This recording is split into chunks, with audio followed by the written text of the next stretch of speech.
Numerical example में आपका next question है। इस क्वेश्चन में वे कहते हैं कि धातु के दो आवेशित गोलों की त्रिज्याएं क्रमशः 15 सेंटीमीटर तथा 10 सेंटीमीटर है। प्रत्येक गोले पर 150 माइक्रोकूलम का धनावेश है। धनावेश का मतलब है कि उसमें इलेक्ट्रॉनों की कमी है। किसी चालक तार द्वारा दोनों गोलों को जोड़ दिया जाता है।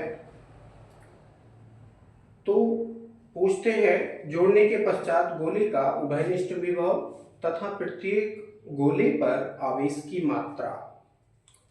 तो जो दे रखा है उसको लिखेंगे। सबसे पहले यहाँ पर दोनों गोलों की त्रिज्याएं दे रखी है, तो पहले गोले की त्रिज्या को R1 मान लेंगे, दूसरे गोले की त्रिज्या को R2 मान लेंगे और लिखेंगे इसमें R1 इक्वल टू 15 सेंटीमीटर और R2 equal to 10 centimetre.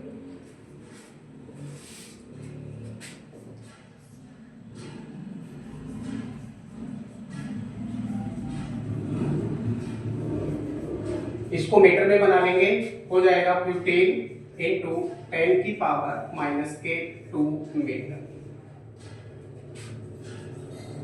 R2 equal to दे रखा है इन्होंने 10 सेंटीमीटर।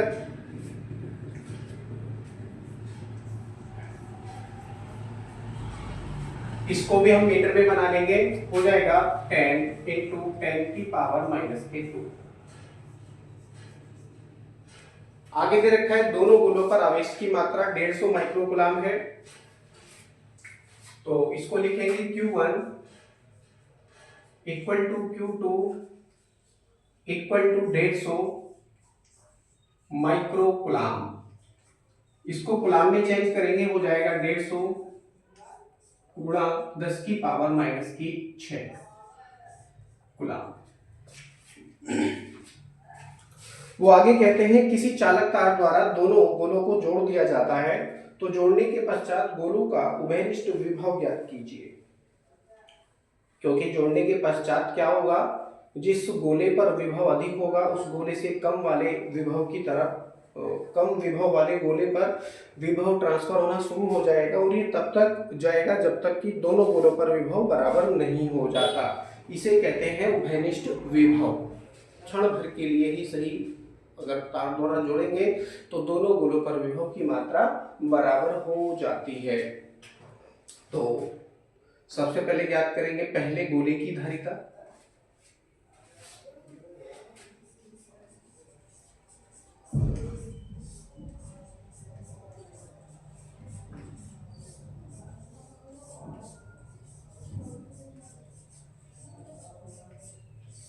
पहले गोले की धारिता सूत्र है C1 equal to 4 pi epsilon 0 into R1। इस सूत्र का प्रयोग करते हुए हम पहले गोले की धारिता ज्ञात करेंगे। ठीक है, अब यहाँ पर 4 पाई एप्सिलॉन 0 क्या है, नियतांक है। हमको पता है कि 1/4 पाई एप्सिलॉन 0 की वैल्यू कितनी होती है, 9 इंटू 10 की पावर 9 होती है। 9 इंटू 10 की पावर 9 होती है। मात्रक है न्यूटन मीटर स्क्वायर प्रति कूलम स्क्वायर, ये मात्रक होता है इसका। अब 1/4 पाई एप्सिलॉन 0 तो यहाँ सूत्र में कहीं है ही नहीं, लेकिन 4 पाई एप्सिलॉन 0 की वैल्यू हमको यहाँ पर स्थापित करनी है। तो क्या करेंगे, इसको पलट देंगे। पलटने के पश्चात ये क्या हो जाएगा, 4 पाई एप्सिलॉन 0 इक्वल टू 1 के अपोन में 9 इंटू 10 की पावर 9 चला जाएगा और मात्रक भी इसका उल्टा हो जाएगा। यानी जो पावर यहाँ पर प्लस की है वो माइनस की हो जाएंगी, जो माइनस की है वो प्लस की हो जाती है। इसीलिए आप इसको लिख सकते हैं 4 pi epsilon 0 equal to 1/9 into 10 की पावर 9। मात्रक भी लिखना चाहो नीचे तो नीचे ही आप मात्रक लिख सकते हैं, परंतु नीचे मात्रक लिखेंगे नहीं, इसको हम ऊपर करके लिखेंगे। तो हो जाएगा न्यूटन की पावर -1 मीटर की पावर -2 प्रति कूलम की पावर -2, ये हो जाता है।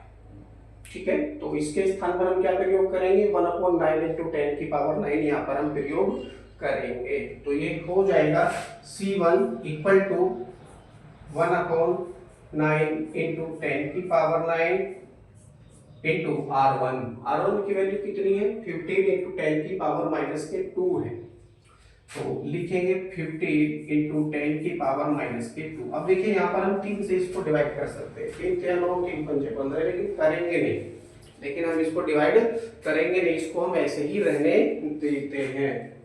अब ये पावर 9 है, ऊपर जाएगी तो ये किसकी हो जाएगी प्लस माइनस की हो जाएगी, तो लिखेंगे इसको C1 इक्वल टू 15/9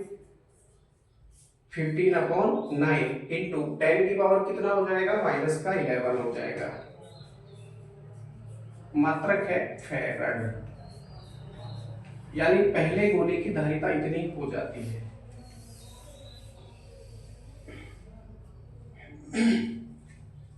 ठीक है, इसी प्रकार से हम ज्ञात करेंगे दूसरे गोले की धारिता। मैं इसको साफ कर देता हूं क्योंकि केवल समझाने के लिए था।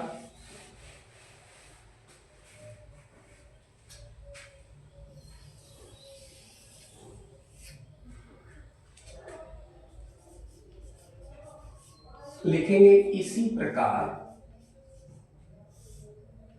दूसरे गोले की धारिता। धारिता मतलब आवेश ग्रहण करने की क्षमता।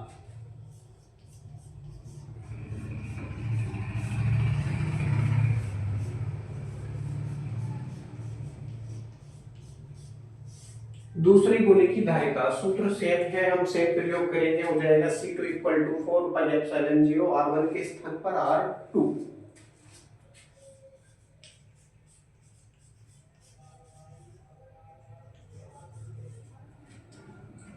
वैल्यू रखेंगे 1/9 इंटू 10 की पावर 9 इंटू R2 की वैल्यू है आपके पास 10 इंटू 10 की पावर माइनस के 2।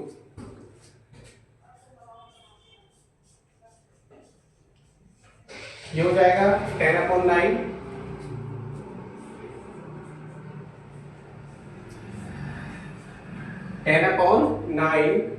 इंटू 10 की पावर माइनस के 11 फैराड।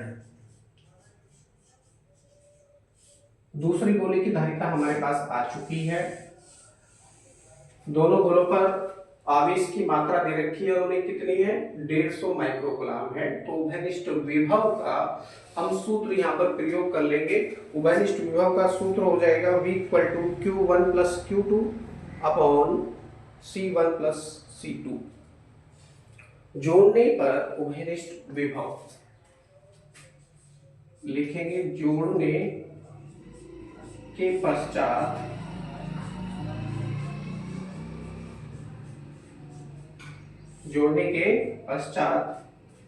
उभयनिष्ठ विभव। उभयनिष्ठ का मतलब है कोमल विभव, दोनों पर कितना विभव उत्पन्न हो जाएगा उभयनिष्ठ विभव, इसकी हम गणना करेंगे। तो विभव ज्ञात करने का सिंपल फॉर्मूला होता है V equal to Q upon C। V equal to Q upon C ये फॉर्मूला होता है, परंतु यहाँ पर दो आवेश दे रखे हैं, दो धारिताएं हमने ज्ञात की है, तो आवेशों में आवेश जोड़ देंगे, धारिताओं में धारिता जोड़ देंगे, हो जाएगा Q1 plus Q2 upon C1 plus C2। इस सूत्र का हम प्रयोग यहाँ पर करने वाले हैं। वैल्यू रखेंगे, अब देखिए Q1 की वैल्यू आपके पास में 150 माइक्रोकूलम है, यानी 150 गुणा 10 की घात माइनस के 6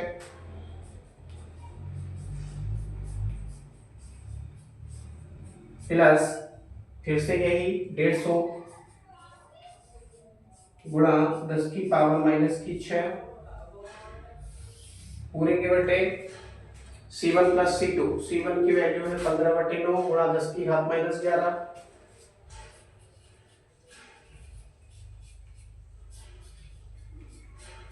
प्लस, और C2 की वैल्यू आपके पास में है 10/9 इंटू 10 की पावर माइनस 11।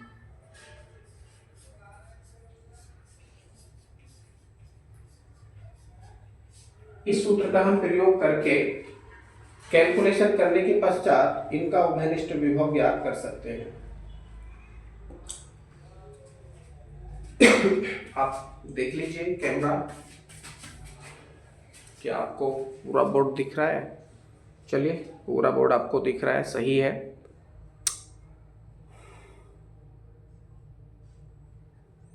ओके,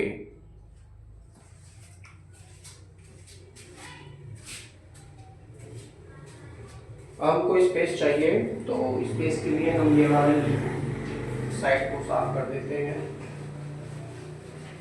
सब चीजें साफ कर दीजिए। वैल्यूज हम बुक में देख के लिख लेंगे, कोई बात नहीं।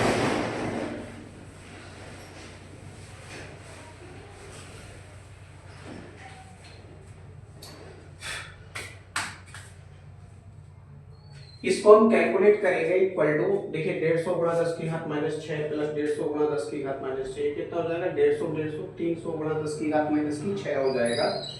बच्चे गलती कर देते हैं, 10 की पावर माइनस 6 ये है, 10 की पावर माइनस की 6 ये है, तो 6 और 6 12 हो गया। ऐसा नहीं करेंगे, पावर नहीं ऐड होगी यहाँ पर, केवल जो इनके आधार है वो ऐड किए जाएंगे। 150 गुणा 10 की घात माइनस की 6 प्लस 150 गुणा 10 की घात माइनस 6 को ऐड करेंगे तो 150 कितना हो जाएगा? 300 हो जाएगा। ये इक्वल टू 300 गुणा 10 की घात माइनस की 6 हो जाता है अपॉन। अब देखिए नीचे है 15/9 गुणा 10 की घात माइनस की 11, 10/9 गुणा 10 की घात माइनस की 11, 10 की घात माइनस की 11, 10 की घात माइनस की 11, दोनों जगह है, कॉमन कर सकते हैं, तो ये हो जाएगा 15/9 प्लस 10/9, यानी 15/9 प्लस 10/9, और ब्रैकेट के बाहर रहेगा 10 की पावर कितना? माइनस का 11। अब ये 11 पावर है, इसको ऊपर ले जाएंगे तो किसकी हो जाएगी? ये प्लस की पावर हो जाती है।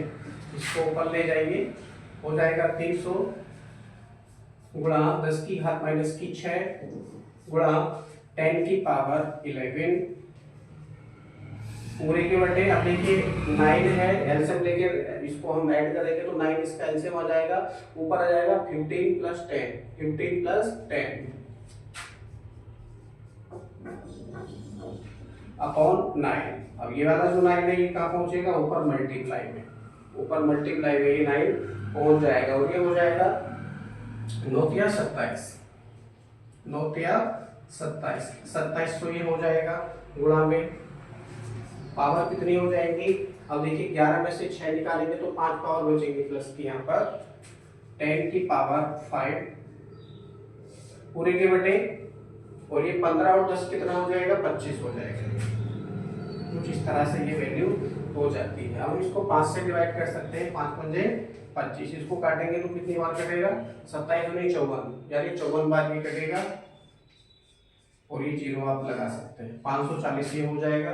फिर इस 5 से इसको डिवाइड करेंगे तो कितना हो जाएगा? ये 5 एकम 5 और 5 अट्ठे 40, 108, यानी v इक्वल टू हो जाएगा 108 इंटू 10 की पावर कितना हो जाएगा?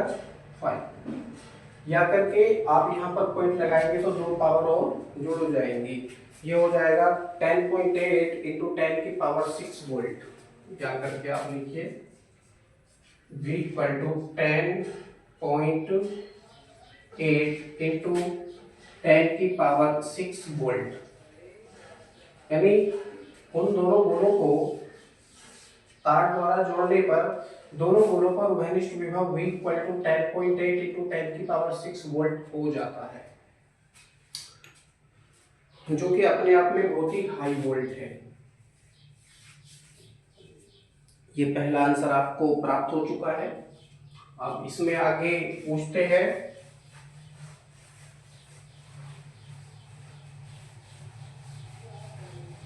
संचित आवेश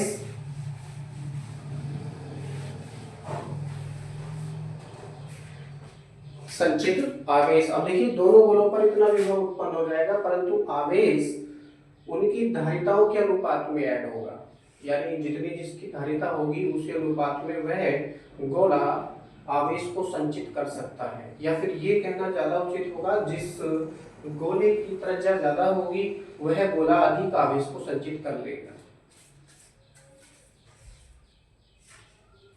तो पूछते हैं पहले गोले पर आवेश जोड़ने के पश्चात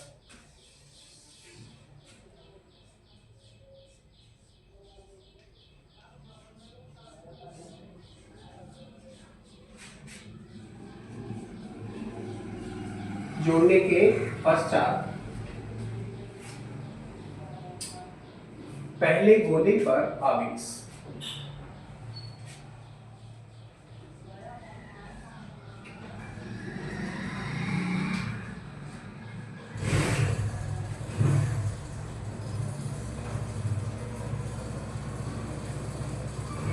जोड़ने के पश्चात पहले गोले पर आवेश लिखेंगे Q1।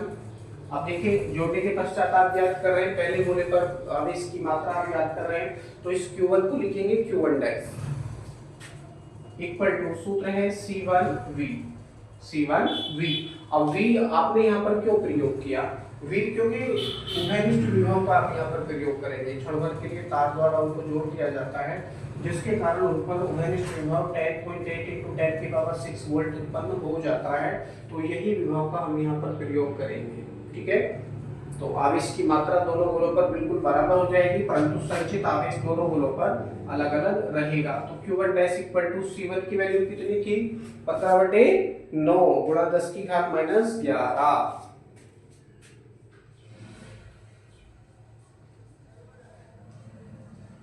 ये C1 की वैल्यू अपन ने फाइंड की थी इनटू V की वैल्यू आपके पास में है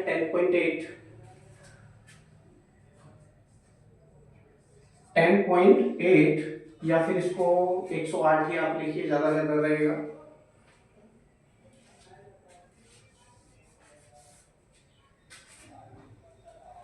एक 108 गुणा 10⁵ भी आप प्रयोग कर सकते हैं।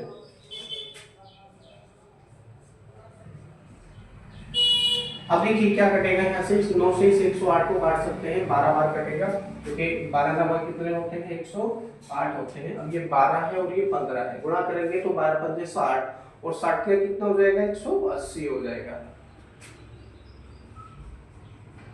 Q1 dash equal to 180 into, अब देखिए 10 की पावर माइनस का 11 है और ये 5 है, तो कितना बचेगा? माइनस का 6 बचेगा।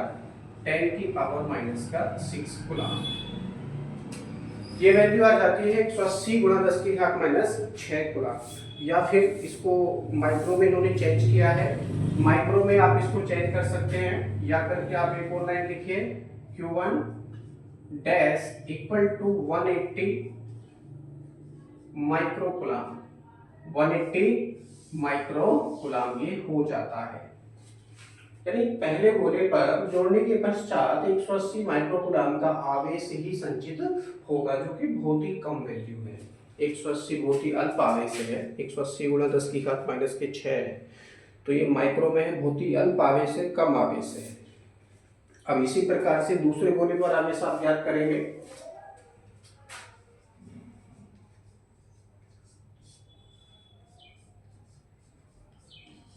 दूसरे गोले पर आवेश,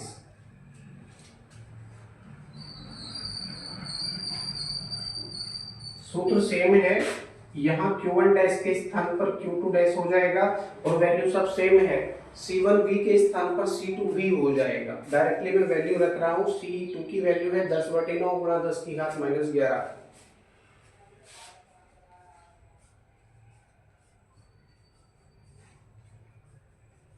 गुणा V की वैल्यू फिर से हम रखेंगे 108 गुणा 10⁵5। कुछ कटेगा यहाँ से, 9 से इस 108 को काटेंगे, फिर से ये 12 बार कटेगा, 12 का गुणा 10 से करेंगे तो ये हो जाएगा 120। यानी Q2 डैश इक्वल टू 120 गुणा, अब देखिए 10 की पावर 11 में से 5 निकालेंगे तो बचेगा 6 माइनस का 10 की पावर माइनस के 6। या करके आप इसको भी कूलम में चेंज कीजिए, क्योंकि ये भी कूलम में वैल्यू दे रखी है इन्होंने। हो जाएगा Q2 dash equal to 120 micro coulomb. यानी दोनों गोलों पर संचित आवेश हमने ज्ञात कर लिया है। कितना है? Q2 dash equal to 120 micro coulomb है। जोड़ने के पश्चात उभयनिष्ठ विभव गोलों पर हो जाता है 10.8 × 10⁻6 वोल्ट। ये क्वेश्चन आपका बिल्कुल कंप्लीट हो चुका है। अब हम जाते हैं अगले क्वेश्चन की ओर। काफी लॉन्ग क्वेश्चन है, इसको हम अगली वीडियो में करेंगे।